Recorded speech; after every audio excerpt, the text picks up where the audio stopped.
Hello, good morning mga kababayan. Ako po ulit si Deo Durano. Magkokomentaryo lang po tayo sa mga congressman ngayon na inaraw-araw na po talaga nila ang impeachment trial ni VP Sara.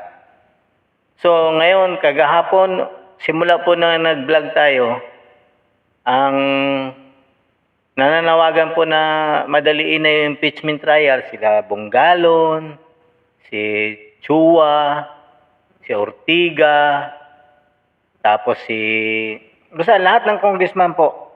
Ngayon naman nananawagan sila Isidre, Zamora, at Castro. So pakinggan po natin ang salaysay ni Congressman Castro sa kanyang panayam bakit nangihinayang siya na hindi pa maumpisahan ang impeachment trial ni VP Sara. Pakinggan po natin siya mga kababayan.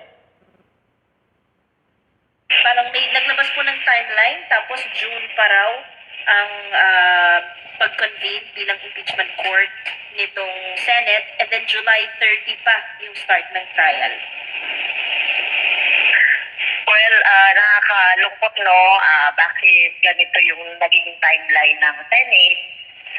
Hindi talaga nila nilerespeto yung kung ano man yung nasa konstitusyon.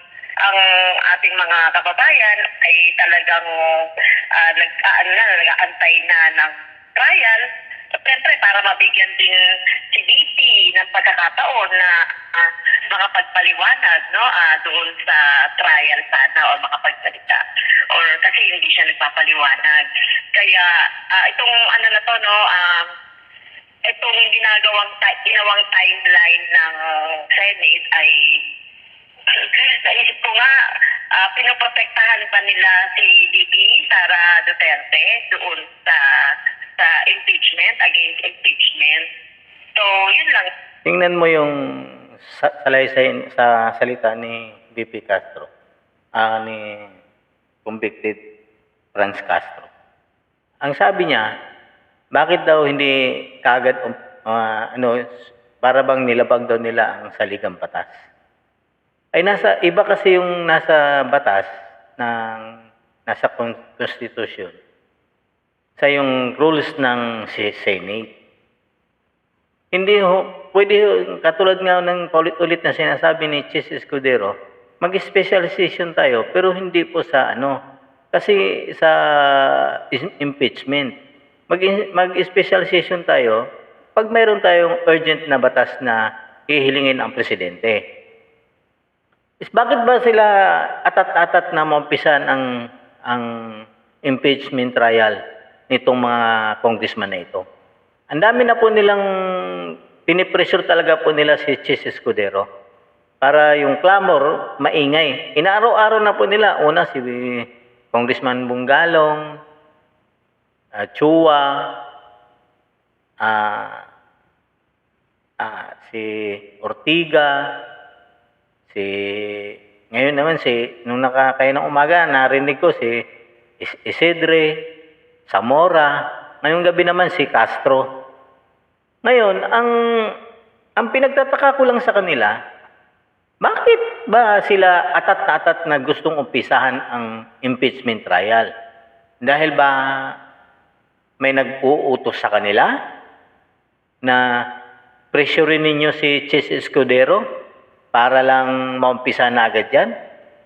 O hindi natin alam kung bakit sila inaraw-araw. Paulit-ulit naman pong sinasabi ni Senate President Chis Escudero na hindi nga tayo pwedeng mag-umpisa ng kasi nga may eleksyon. At saka adjourn ang Senado. Bakit hindi natin hintayin ang Pinaliwanag na isa-isa kung bakit kailangan kasi marami pang proseso yan. Hindi lang yan basta-basta pag nag-umpisa, convene na agad. Umpisa na agad ng trial. Hindi daw ganun yan. Yun ang sinasabi ni Chis. Kaya nga siya may timetable Nang umpisa talaga niyan is July 30. Kasi kayo, magsasubmit kayo ng mga ebidensya ninyo. Ebidensya ni VP Sara, ebidensya ng prosecution, ng mga congressman na inaalala ni Chua na baka daw matamper. Bakit? Sino ba may hawak ng ebidensya na yan? Sino ba may hawak ng mga witness na yan? Di ba kayo din? So bakit kayo atat-atat na umpisahan talaga yan? Ano bang dahilan? Ano bang mapapala ng Pilipina dyan? Mga Pilipino sa impeachment trial ni BP Sara, once na maumpisahan yan, yayaman ba ang mga kababayan namin yan? Kami mga Pilipinong mahihirap? Hindi naman po eh. Bagkus, kami yung maapektuhan kasi maraming Pilipino na ayaw yan ipa-impeach. Kayo lang ang nagpupumilit yan na ipa-impeach ninyo yan. Maghati-hati lang tayo nito, magwatak-watak na lang ang mga Pilipino nito sa gagawin ninyo. Bakit ba hindi kayo makapaghintay ng July 31? Bakit ba gusto nyo? Dahil ba may pangako ang Panginoon ninyo? Mga Congressman Castro, Joshua, Bungalon, Ortiga, Zamora, bakit ba kayo atat na atat na umpisahan niyang impeachment trial na yan? Ha? Ano bang pinakadahilan talaga?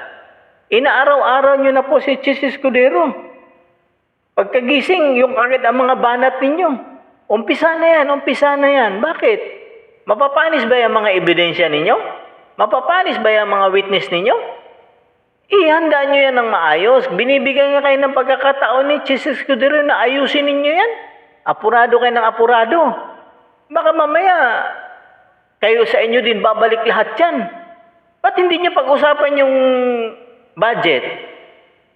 Ba't talaga ang gustong-gusto nyo talaga yung impeachment? Ano yan? Gusto nyo pagtakpan talaga yung bycam? Kayo mismo nagda-divert ng issue eh.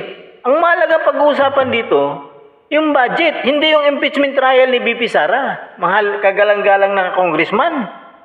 Ba't may isa sa inyo, walang bumabanggit sa ganyan? Dahil okay lang na nakawin ninyo yung kaban ng bayan? Ipaliwanag din yung 241 billion na sinasabi ni Congressman Alvarez na in-insert ninyo sa budget. Yun ang dapat malaman ng tao, yun ang gustong malaman ng tao. Walang pakialam ang tao dyan sa mga impeachment na yan. Kasi hindi naman yayaman ang mga tao dyan. Magbubungay ng pagkawatak-watak ng mga Pilipino. Kayo lang ang may gusto niyan. So mga kababayan, itong mga congressman natin, malamang bukas may iba na namang lulutang, bukas may iba na namang mananawagan. Baka susunod na naman dyan yung mga Makabayan Black, inumpisa na ni Castro, susunod na naman dyan yung isa. O si Manuel, yan, tuloy-tuloy na yan. Synchronize yan, aaraw-arawin talaga nila kung papansinin nyo. Bakit ba? Hindi pa kayo nakakapansin? Bakit ba ang mga congressman ang nagmamadali? Baka naman may pangako yung Panginoon nila sa kanila, kaya atat-atat silang maumpisahan. O kailangan lang talaga nila ng budget para sa darating na kampanyahan. Yun lang po ang sa amin mga kababayan. Bakit pa sila atat na atat? Ituloy po natin yung pagsasalita ni Franz Castro. Ngayon, kasi sabihin man ng hindi special itong impeachment na to, special sa amin, sa mga tao, no, yung kanilang clamor for accountability. Paano nyo nasabi po kung na parang pinoprotektahan si BP Sara? Kasi ang tagal, no?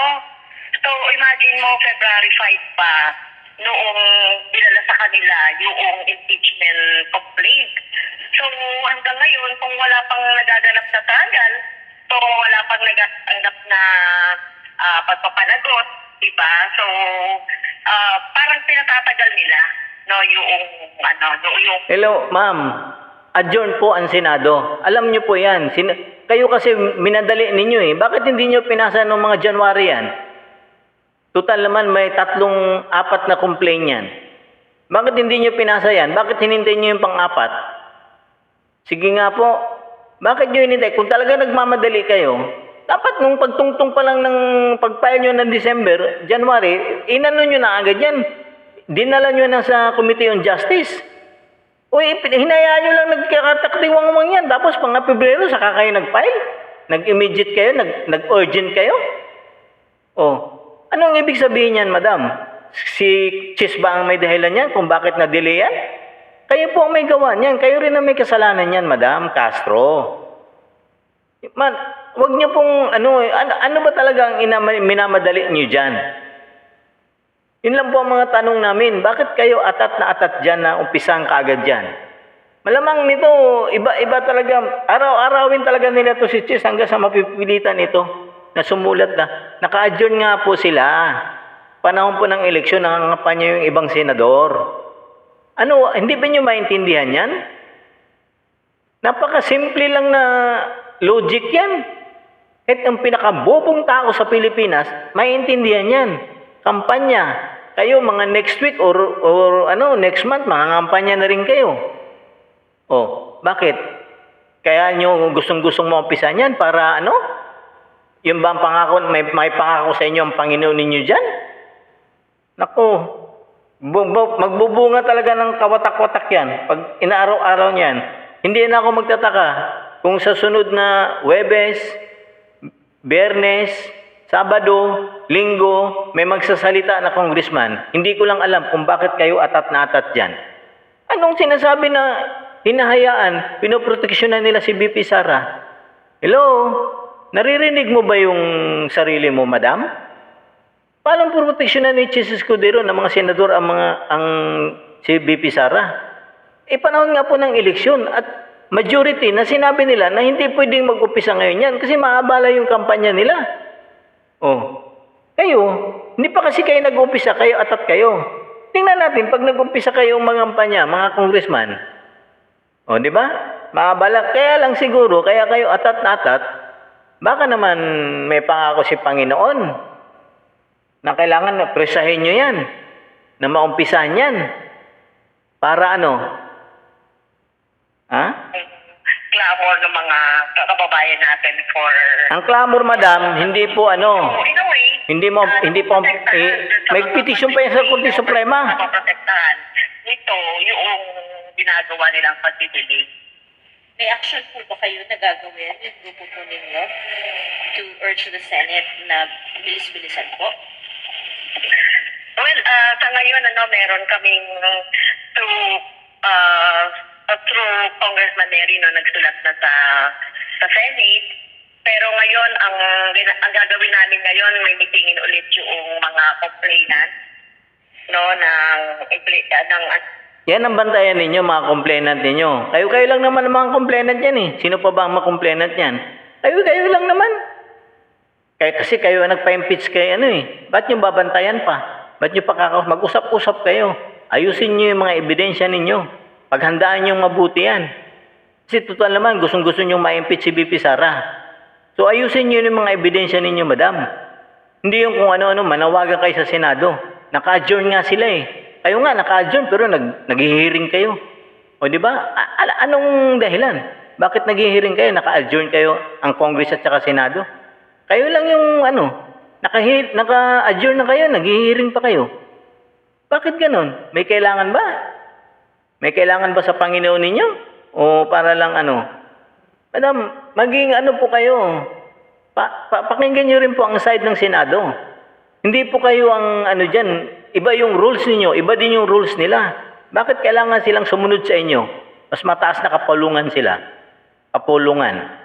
Oh. Madam Castro, si Isidre, Bungalong, Chua, bakit hindi nyo pinasa ng maaga yan? Dinala sa Senado. Bakit February na? Alam niyo naman mag-a-adjourn na. Kayo rin ang may kasalanan yan, sir. Mga madam. Ngayon, atat na atat kayo. Madam, mga kababayan, wag ho kayong magtataka kung marami pang congressman na lulutang na pressurein si Chis Escudero. Kasi po, yun talaga ang paraan nila para mapilitan si Chis Escudero na palalabasin nila matindi ang clamor ng tao. Ay sila lang naman. Ay 47% po na ayaw dyan ituloy ang impeachment na yan. At saka may nakabimbin pang petition dyan sa Supreme Court. 3 po yun. Mga kababayan, hanggang dito na lang po muna ang aking sa inyo. So, paki-like na lang po, share at subscribe sa YouTube channel ko, Deo Durano, at sa Facebook, Bing Durano. Magandang umaga po sa inyong lahat at mabuhay ang Pilipinas.